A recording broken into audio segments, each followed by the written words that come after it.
زه د ایکوا خبره د ټولو دوستانو ته کوم حضرت لقمان اولی زندگی هغه غلامي زندگی تیره کړې وه.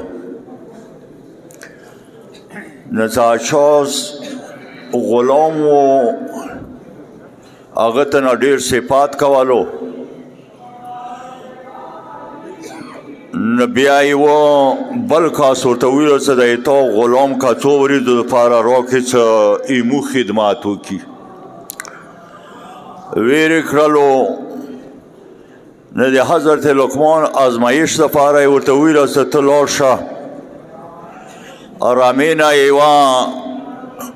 یو پسه ونیسه، پسه حلال که و ټولو نه ښه غوښه څه وي هغه ما ته راوړه. لاړو پسه یې حلال کړلو، هغه کومې چښتان و هغه ته یې ورته زړه راوړلو، یوه یې ورته ژبه راوړله. ورځه تېره شوله، په بلې ورځې بیا ورته ویله څه لاړ شه پسه حلال که، څه کومه بادو نه باده غوښه وي هغه ما ته راوړه. څه بیا یې پسه حلال کو، بیا یې خپل چښتن ته یې بیا یو یې زړه و یوه یې ژبه راوړله.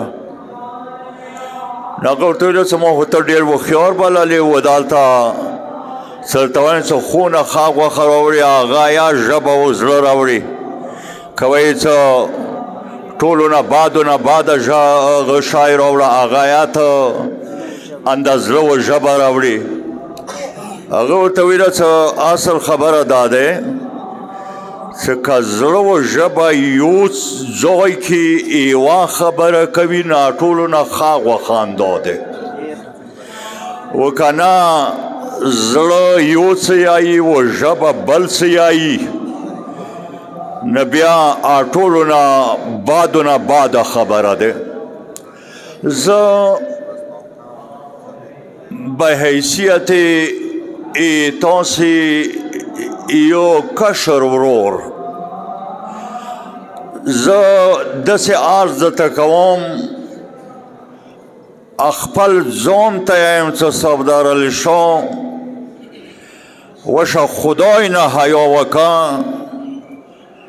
وشه رسول نه حیا وکه،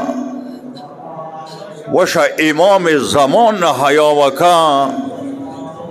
سردار علي شاه دین ورسته وشه زړه و ژبه د یو شی که، کوم حده پورې به تا زړه به یو څه یایي و ژبه به د بل څه یایي.